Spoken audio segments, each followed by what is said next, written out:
Olá, agora dando continuidade para as nossas análises de Marx. Primeiro vídeo a gente analisou o contexto histórico que ele vivia, né? Segundo vídeo a gente analisou a ideologia. A gente consegue relacionar com o primeiro vídeo porque o contexto histórico que ele vivia é muito importante para se criar a ideologia de Marx. E agora, sabendo tudo isso, a gente pode trazer Marx para os dias atuais para tentar entender a importância do trabalho dele, certo? Então, Marx na atualidade, vamos lá. A princípio, Marx falece em 83, mas seu legado continua com uma linha ideológica conhecida como marxismo. E já que ele estabelece uma crítica ao sistema industrial capitalista, ao entender o crescimento desse sistema, percebemos que seus ideais ainda são relevantes, mesmo após passados mais de um século, né, da construção e do pensamento de Marx. Os marxistas procuram colocar na equação a evolução da complexidade do sistema capital industrial, né? Por que a evolução da complexidade? Porque a gente está falando do século XIX ali, né? É uma situação muito arcaica. Toda a complexidade que existe hoje em dia, na época não existia. A gente estava vivendo o início do mundo industrial capital, né? Industrial capitalista. E não se tinha a complexidade que a gente observa hoje em dia, né? Das questões, das nuances desse sistema, desse tipo de sistema. Então, os marxistas pegam o pensamento de Marx, né, e trazem para hoje em dia, contextualizando, né, e trazendo todas essas complexidades para fomentar Marx, para fomentar os pensamentos de Marx e tornar ele maior, mais complexo, porque já que a gente está vivendo um mundo mais complexo, a gente tem que tornar Marx mais complexo. Isso que os marxistas fazem hoje em dia. Então aqui, atualmente vivemos em um mundo globalizado, o que favoreceu a exploração da mão de obra trabalhadora de forma globalizada. Multinacionais abrem indústrias em países subdesenvolvidos com o intuito de aproveitar a mão de obra barata. E um princípio do imperialismo, que vamos estudar mais para adiante, né? Então o que acontece? A gente percebe que ainda está sendo perpetuada a questão da exploração da classe trabalhadora. Hoje em dia, no mundo globalizado, a gente, logicamente, é muito mais complexo que a gente pensar no contexto de primeira revolução industrial, estamos vivendo talvez a quarta, né? Algumas pessoas dizem que a gente está vivendo a quarta revolução industrial, então o mundo se torna muito mais complexo, com muito mais tecnologias, tal. As relações sociais estão completamente diferentes, mas mesmo assim, a classe trabalhadora ainda está sendo subjugada, oprimida, dominada, né? E explorada. Então a gente pega um país rico como os Estados Unidos, que coloca uma das indústrias desse país, coloca, por exemplo, uma sede da sua indústria no Brasil, em países da América Latina, países da África, uma indústria nesses países para que os trabalhadores que lá estão recebam muito pouco, né, muito menos pelo seu trabalho, pelo seu esforço, pela sua mão de obra, né? Pelo seu tempo. E, da mesma forma, a gente consegue perceber que ele está sendo explorado, né? Mesmo passado mais de um século. E mesmo com pequenos negócios abrindo, tem uma reflexão interessante. Temos uma falsa sensação de autonomia. Pensa, abriu, isso vai no centro de uma cidade, tem diversas lojas diferentes, né? Só que a gente pensa, caraca, essa pessoa deve ter autonomia, o dono dessa loja, né? Porém não, ela ainda está dependente da indústria. E é uma coisa importante de entender, a indústria também depende dela e de toda essa classe também. Por quê?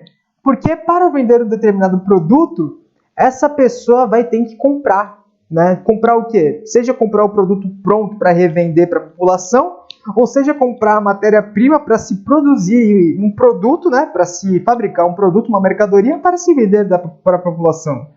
Então, se a gente começar a voltar, entender que aquele produto tem uma história, né, realmente, que antes de chegar na loja, passa por uma distribuidora que vende uma fábrica, essa fábrica que está atrelada a alguma outra empresa de extração de matéria-prima, tal, a gente percebe que você não tem autonomia nenhuma. A gente percebe que você ainda está dependente daquela classe, você está trabalhando para a burguesia atual, né? Você está trabalhando como revendedor. Simplesmente isso. Você está vendendo seu tempo, seu esforço para revender um produto já produzido anteriormente. Né? É por isso que a gente fala muito hoje em dia sobre a consciência de classe. Você entender que seu papel, mesmo como chefe ali de uma pequena empresa, dono de uma pequena empresa, você ainda está no papel de oprimido, em um papel de dominado pelas grandes indústrias, trabalhando para elas, de certa forma, né? O fetichismo da mercadoria está ao nosso lado. Como nunca antes, uma simples maçã mordida faz o valor de um produto aumentar enormemente, não é mesmo? Então saímos do uso, né, da questão daquela utilidade de uso e começamos a desejar, a ter o fetiche mesmo pelo produto, pelo valor subjetivo desse produto, né, falar real. Então, por exemplo, na questão do celular, não quero mais o celular simplesmente pelas funções do celular. Não, eu quero o celular porque aquele celular tem uma maçã mordida atrás, um logotipozinho que sobe aí o valor desse produto estrondosamente, não é mesmo? Então vamos continuar. Pelo lado oposto, perdemos a noção também da desvalorização do operário. Então, uma reflexão que eu te ponho a gente tem diversos produtos hoje em dia, né? Por exemplo, lojas de R$3 surgindo. Vendemos produtos a preço único de R$3, tudo mais. Aí tu pensa, caraca, R$3, cara? Será que esse valor é condizente com o esforço daquele trabalhador, ali, da pessoa que desenvolveu, que foi essencial para a fabricação dessa mercadoria? Será que esse valor ele realmente vai pagar o salário dessa pessoa de forma adequada? Pagar o esforço dessa pessoa de forma adequada? Eu acredito que não, né? Tem uma coisa que a gente tem que parar para refletir também, que tem a ver com o fetichismo da mercadoria, que a gente não leva em consideração no valor final do produto todo o esforço que aquele trabalhador teve para produzir essa mercadoria. E se a gente começa a levar isso em consideração, a gente pensa que provavelmente está tendo alguma situação de exploração, né? Atualmente vemos diversos novos bilionários surgindo e evoluindo em empresas que são verdadeiros impérios, né? E à medida que crescem, os trabalhadores continuam recebendo o mesmo salário, perpetuando a mais-valia. Então, o operário de uma empresa que cresce a ponto de atingir o mundo inteiro, né? Vamos levar como exemplo multinacionais, que tem bilionários ali como donos e tal. A gente percebe que a exploração continua, né? O salário continua o mesmo. Pode-se abrir 10 novos, por exemplo, McDonald's aí, pode-se abrir 10, 20, 100 novas lojas, mas o salário dos trabalhadores ali, seja da questão da extração da matéria-prima ali, que seria, enfim, caro e tudo mais, ou seja, mesmo os trabalhadores que trabalham nas unidades vendendo aqueles produtos, né, eles não estão recebendo a mesma coisa, não é mesmo? Então, mesmo com mais maquinários, com mais unidades vendidas, com mais lucro, os operários continuam recebendo a mesma coisa. Então, perpetuando assim a mais-valia. O trabalho infantil não foi erradicado.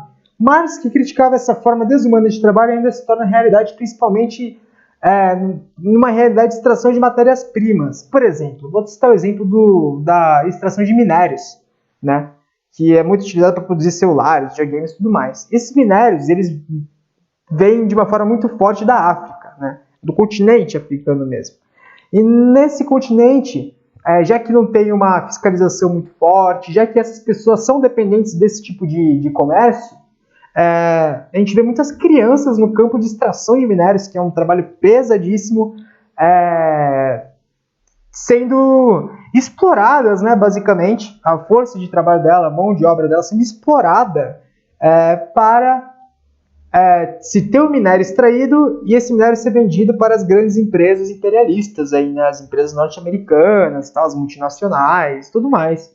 Então, a exploração e o trabalho infantil são realidades até hoje encontradas e muito mais do que a gente imagina, né? Se a gente começa a destrinchar um pouco mais sobre o imperialismo, pretendo falar um pouco sobre isso, a gente vai entender muito sobre essa questão do trabalho escravo, moderno, trabalho infantil e tudo mais. O Marx criticava isso de tempos e a gente percebe que essa crítica é pertinente até hoje em dia, infelizmente, né? Então, para finalizar, eu trago Marx Paz e Amor aqui e ponho isso daqui, né? Que resta então a luta de classe. A luta de classe para a gente liberar realmente toda a classe trabalhadora das amarras da opressão, da dominação da classe burguesa, certo? Que até hoje em dia é necessária essa luta para que a gente consiga realmente trazer o mundo melhor. Trago a última frase aqui que eu coloquei, que ser radical é agarrar as coisas pela raiz, e a raiz para o homem é o próprio homem. É uma frase de Marx mesmo, né? Então, a partir de todo esse processo que a gente teve, espero que você consiga se dar bem no seu vestibular e espero também que isso tenha trazido algum tipo de significado para você, né? Pelo menos que possa trazer alguma reflexão, que possa te auxiliar na construção de uma redação, de repente, né? E também que caia aquela questão do vestibular, o que é mais ali absoluta? Você já tem a resposta na ponta da sua língua. Beleza? E lembrando, acesse os vídeos anteriores, porque é muito importante para a gente entender realmente toda a construção do ideal de Marx. Acesse também a página Cursinho Popular, que vai ter, além de outras áreas do conhecimento, outras disciplinas, né? A gente também vai ter um material escrito falando sobre Marx mesmo, que vai trazer toda um enriquecimento no seu processo de aprendizagem. Então, fico aqui, espero que estejam bem, que fiquem bem também, e um abraço, até a próxima.